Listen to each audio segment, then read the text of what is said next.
Yo, what's up, man? It's your boy Spider, man. And we back for the check down, right? Where we check down on the best available waiver wires of the week, you feel me? And this week is kind of crazy, right?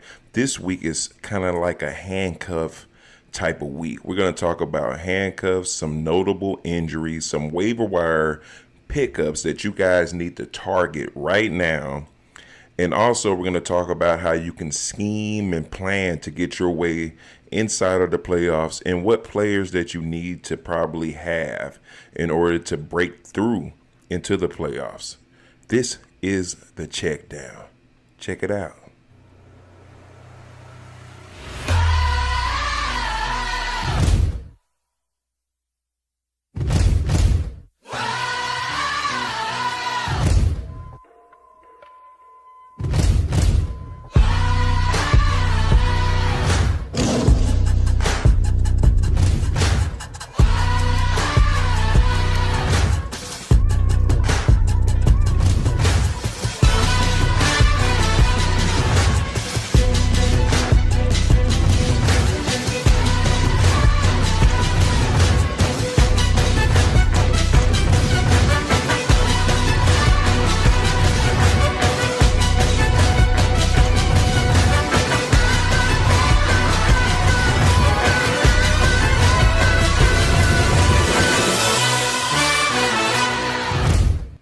Okay, now this show is going to be a little different, right?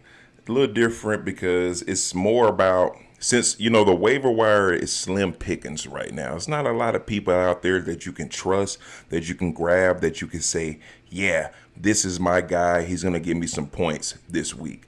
So you got to be cognizant of that, right? You want to make plays that make sense. You want to stash players because other players have been running wild, right? People that could be injured that you need to plug in and play right after the injury sets in. And that's what this episode is all about. But first, you know what I'm saying, we got to take a trip down to the graveyard. That's right, man. The check down graveyard, man, where NFL players become unalived and they have to live here. They have to dwell here, man. We got Jaden Daniels, Cam Scatterboo, Joe Burrow, Najee Harris, Malik Neighbors, James Conner, and as of late, Tucker Kraft. But as you can see in that far background, we have one Travis Hunter. You see, Travis Hunter thought he could play both sides of the ball and get away with it. He thought he can avoid this place. But unfortunately, when you are in high demand on both sides of the ball, this is what happens, right? You're getting worn down each game. You're trying to make a play for your team. I'm just happy he got a touchdown before all this happened, because it'll be real stressful for me if I was a football player and I did all that work just to be sitting down on the bench and didn't even get a touchdown. And when he got that touchdown, he helped his team win. So kudos to him. But right now, my man's at home with his leg cocked up. You heard? Yeah, if he wasn't injured, yeah, that's all this will be right. You would pick him up. But if you are in a dynasty league and you haven't picked him up and somebody's dropped him out of frustration, I would scoop him up because next year it might be a whole different story. You feel me? This year, though, his 2025 stats, 52 receptions, 578 receiving yards, and he doesn't have 5 touchdowns. He has 1 touchdown. But, that's, hold on. That's, was he productive? No. Did he do what he needed to do for owners to be like, yeah, I'm glad I wasted a second or third round pick on this guy? Nah, you're very disappointed. You probably feel salty right now because of it. And that's okay, you know what I mean? Because Travis Hunter in deeper leagues may be a great stash for you in some kind of dynasty league. Other than that, he's unalived. He's out of there, man. But in other news, you know what I mean? You got some people coming back from the dead. You got Night of the Living Joe Burrow. You heard me? coming out of that graveyard and ready to make some noise. You feel me? I feel like when he comes back, it's going to set up for the most historic playoff run in all of football, because him and Lamar Jackson might be neck and neck for that spot. You feel me? That wild card. And as it's playing out right now, these guys have a potential to actually, be a high seed in the playoffs if they can win their divisions. You know what I mean? And that division is all flustered, right? It's this is happening, that is happening. This person goes down, this person comes up. You feel me? It's all over the place. Lamar Jackson's dealing with injuries, but his organization is not highlighting it like they should. But if you look at it in the long haul, this is going to be a matchup, right? Like a playoff race, not matchup, a playoff race. That's going to be historic, because when Joe Burrow comes back, he's going to come back with a vengeance. He's going to come back saying, it's my time to go. All y'all sit down and hold this. Y'all know that, what was that, Money Talks? When dude had the rocket launcher and he was like, hold this real quick. That's what he's going to be on. You feel me? Hold this real quick, because we about to blow some ish up. You heard? Straight up, man. So Joe Burrow, man, if he's out there, someone's dropped him on the injured reserve, you need to go look immediately. You need to stop watching this and go look immediately, because Joe Burrow, I feel like, is that next man up. You feel me? The next man for your fantasy football team to hold on and keep your playoff hopes alive is that boy, Joe Burrow. Don't get it twisted, man. He's been injured, yeah, but he's still that guy. He hurt his toe. Last time I checked, they ain't got nothing to do with throwing. I'm just saying, it's not like he's a rushing quarterback. So put your bid in for Joe Burrow if you have not, because my man is coming back, and he's coming back with a vengeance, you dig? But that's the injuries, you feel me? So, when you're looking at injuries, you want to look for the best available person that might be on that same team. In this instant, it'll be Joe Flacco, but you should have Joe Flacco by now. If not, shame on you, man. And if you need some other type of quarterback to plug in that's not Joe Burrow or Joe Flacco, I know somebody that can probably help you out.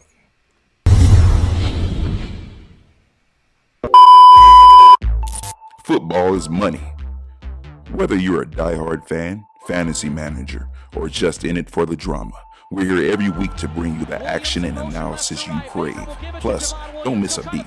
Follow Football is Money on all social platforms for extra updates and live game insights. Join the team, subscribe today, and let's make every game count on Football is Money. You heard him, man. Footballismoney.com. Go check him out, man. They call me bosses over there. This is podcast, and he has the information that you need. You feel me? When it comes to parlay tickets, over and under, prop betting, all of that and more. Check out footballismoney.com for more information. All right, man, moving on, man. We're going to go over now to the waiver wire pickups, because that's why you guys are here, right? This is why y'all watch. Y'all want to know who is hot, who is not. So we're going to go to Pittsburgh, you feel me? And this is a stash that you guys need to seriously think about, man. And that stash is Kenneth Gainwell, man. Why do I say Kenneth Gainwell? Because Jaylen Warren, he works out like an animal, like a pit bull in heat, you feel me? And I feel like that's going to catch up with him eventually, you know what I'm saying? And that means next man up, Kenneth Gainwell. He's a low cost right now, high upside. If the Steelers commit to the run or the other starters falter, this guy will be a special contributor for you. His stats so far for 2025, 52 carries, 220 rushing yards, and 3 rushing touchdowns. Now, that's pretty productive from a guy who was going up behind a prolific running back in Jaylen Warren. Don't get me wrong, Jaylen Warren is good. He is good, but we're talking about stashing in case he ends up passing out. You hear? Now, let's get down to it, right? Why is he a great handcuff? Let's talk about it. The reason why I would say he's a great handcuff. Oh, hold on, real quick. Hold on. He's one of one, right? He's on a 1-year deal with Pittsburgh after the departure of their previously running back Najee Harris, and the team lacks a clear dominant replacement. This opens upside for Gainwell if anything happens to your boy Jaylen Warren. He contributes on special team, return game as well, kickoff return, so his value isn't purely dependent on carries. And that special teams role can also be a path to more offensive touchdowns. If you're in a league that, you guys get points for return special team touchdowns, my guy Kenneth Gainwell needs to be on your radar. Given his modest usage so far, he is a sleeper stash. He doesn't command any type of ownership right now. So, but making him a valuable pickup would be very smart right now. He can add to your bench. He can sit there and stash away, and you can just wait for that boy Jaylen Warren to get hurt. The only risk is he's not currently the lead back. His production has been limited, so you're banking on circumstance, right? And the circumstance is if Jaylen Warren gets injured, you feel me? He's a handcuff that is low cost right now, so he's out there. High upside if the Steelers commit to the run and the starter falters. Now, Kenneth Gainwell, let's talk about it. Is he one of those people you get and you start? No, guys, no class. This is a stash episode, handcuff. You handcuff him in case something happens to Jaylen Warren. I'm going to say that again so you guys can stay out of my comment section going off on me every time I give y'all some game, all right? Don't play this guy if you don't need to play him. Keep him on your bench. If you're winning and you're winning in your league and you have Jaylen Warren, pick this guy up now. All right, going on to the next player. And remember, when you pick up these people, play them strategically as you need them, all right? So, next person going up on the list got to be my boy Dawson Knox. Now, Knox is the best available option right now, bro. And if you don't know why, then shame on you. He's a low-volume tight end with upside if the starter goes down. Again, these are handcuffs. You feel me? 12 receptions, 155 receiving yards, and 1 touchdown. And if I'm not mistaken, I think their tight end, Dalton Kincaid, might be hurt right now. So this will be a sneaky pickup. And I don't think he will be productive like a tight end 1, but he would definitely be productive as getting you some points on the board, Through 9 games in 2025, he has 12 receptions for 155 receiving yards and 1 touchdowns. And as far as fantasy, he has a low floor, and he about 2.7 per game, you feel me, in fantasy points as of now. That's with Dalton Kincaid, but, his production level will go up when Kincaid goes down or if he is already down. And, you want to stash him. He's behind an emerging tight end on the Bills depth chart, which limits his ceiling for now. But again, if Kincaid gets hurt, pick him up. In deeper leagues or in bench handcuff, if Kincaid or another tight end ahead of him miss time, Knox becomes the next in line. You feel me? His athletic traits are insane. Good catch radius, size. It gives him a high upside. You know what I'm saying? If Buffalo opens if they open up, right, their tight end usage a little bit, he could have upward surprise value. You feel me? But he is a risky ad, right? And he will be a risky start even if Kincaid is down. The reason why is simple, right? He gets very limited target share and his production has been very, very low. He's more of like an insurance option. You know what I'm saying? He's like an insurance option. You keep him for insurance. I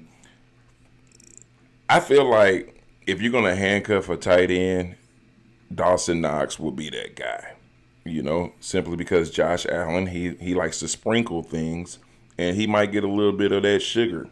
You know what I'm saying? And that's what you want, some of that sugar. He's going to sprinkle some of that sugar all over the place, you know, and the tight end like Dawson Knox will be very productive.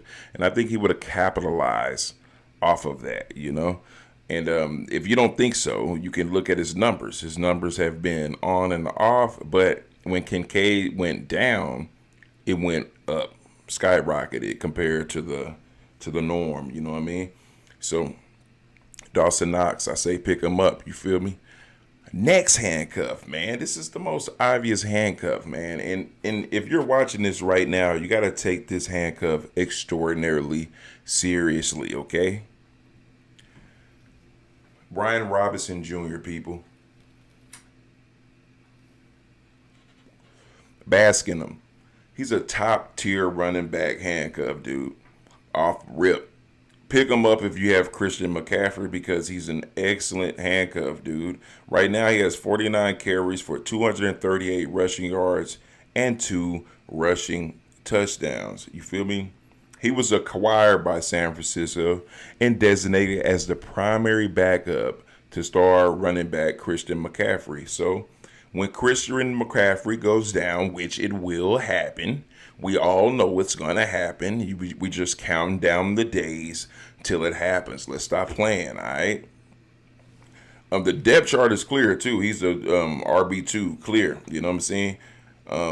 He embodies the classic handcuff scenario, right? Premium RB1 ahead of him.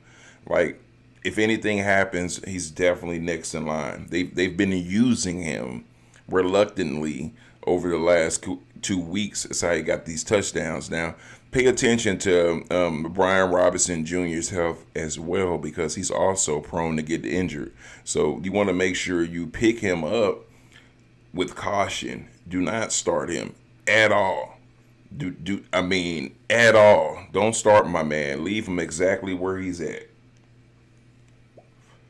Because Christian McCaffrey has been eating like a hungry child in Africa. I'm just being honest with you. You feel me? So, Brian Robinson Jr., pick him up if you see him. He's elite level stash. Now, moving forward, man, I got to do an honorable mention, you know what I'm saying? And that honorable mention is my boy. This is one of my favorite players in the world, right? And this week, if you're in deep leagues, right, you're going to need a quarterback, right? And who other than your boy, Jameis Winston, you feel me? Top QB handcuff. This is a veteran that's seasoned. He knows what he's doing. You know what I'm saying? High end, very, very cool, great guy, man. And those stats on him for 2025 are the stats in which he wishes he has. Because he doesn't have these stats, guys. Could he have had these stats? Sure. But not this year. This will be his first start for the New York Football Giants. And Jameis Winston is excited, guys. And when a quarterback is excited to play, normally that means he's going to be excited to win. And he will put W's on the board for you, man. Now, is Jameis Winston somebody that I would start? No. Absolutely not. But is he a good stash because Jackson Dart likes to run head first into 350-pound linebacker's chest? Yeah. I mean, why not? You feel me? Who knows how long Jackson Dart will be out? Because, from reports, I believe he thought he was going to his mom's house for Thanksgiving. Like, he was headed to his car to go to Thanksgiving dinner after he got blown up in the middle of the field. Blown up, bro. He thought he was going to Granny's house for Thanksgiving. It's over, bro. You're going to be out about 2 weeks, bro.